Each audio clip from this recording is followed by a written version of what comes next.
But so within a half a mile of that subway station, they could build a 6-story, 5, 6, 7-story building right next to two small houses on each side and a small house in back.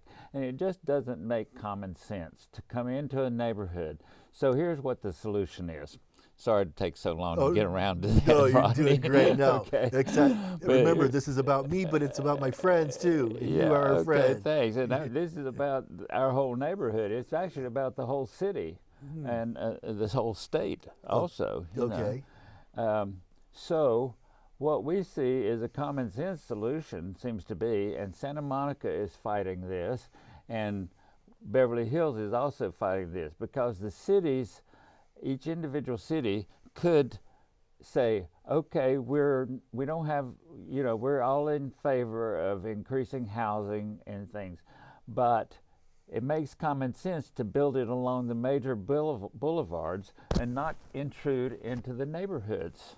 Yeah, I can't know? believe that they're proposing that. Yeah. Yeah. So this is the way of doing it, and we could work together with Sacramento and say, we'll do your housing. We realize we have a problem in California, not enough housing, I guess, and so let us develop the neighborhoods the way that makes more sense, and it doesn't destroy neighborhoods that have been here for ages, you know. Yes. Oh, I remember now what I was going to say about our particular neighborhood here near San Vicente and Santa Monica, because if you know where the Blue Whale is, they call it, or yes, Pacific Design Center. No, not that. The Blue Whale, or the, most people would know what I'm talking about. Okay. Pacific Design Center? Yes. Yeah, that's the blue, it. Yeah. blue building. So that was a turntable, I understand, for the cable cars being worked on.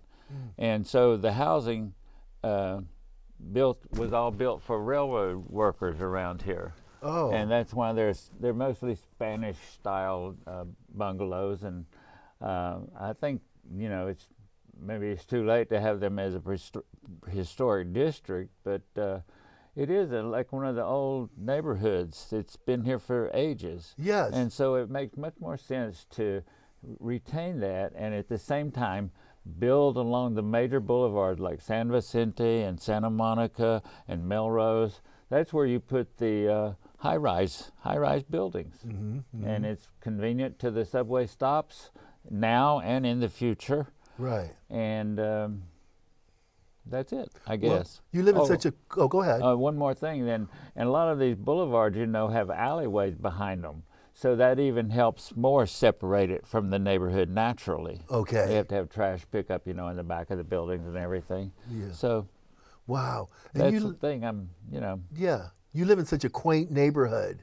And it's so nice and quiet. And I could see you not wanting that eyesore.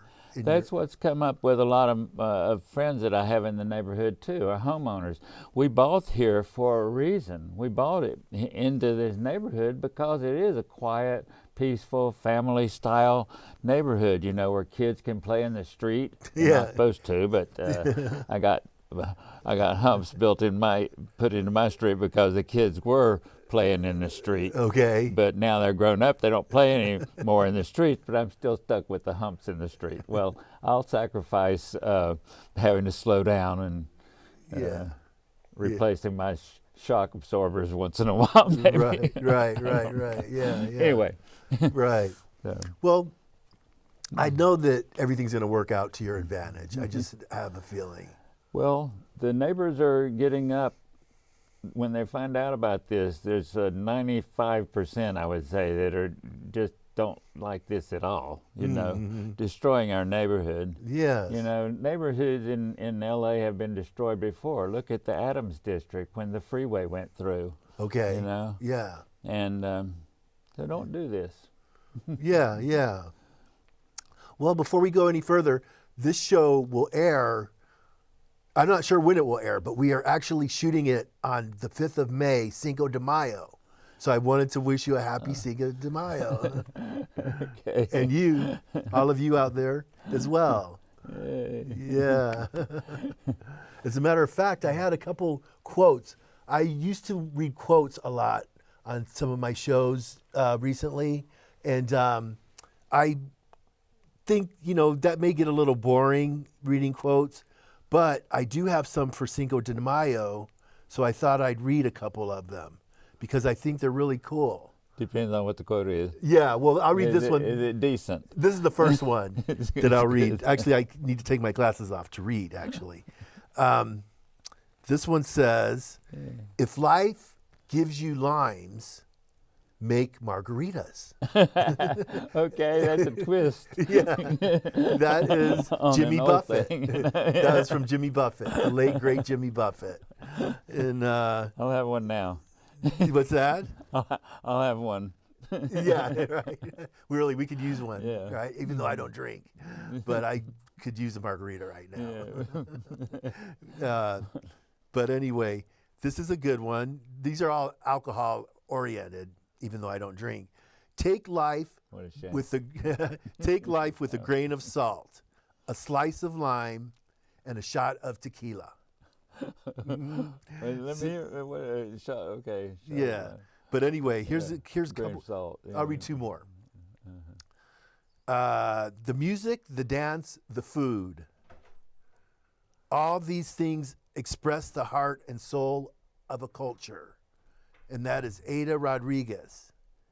And this is one from... That's really true. Isn't that true? Isn't it? Yeah. Especially the food. Yeah, yeah. And, two more. Feet, what do I need them for if I have wings to fly? Frida Kahlo. Oh. That's a nice one, huh? Oh, yeah. Yeah. She said that, eh? Yeah, she did. Yeah. And then there's Cinco de Mayo has come to represent a celebration of the contributions that Mexican Americans and all Hispanics have made to America. Joe Baca.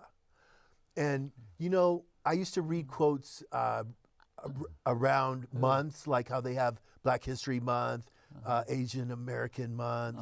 And I used to really wish that they were, that these celebrations weren't limited to 1 month, that they just lasted all year long.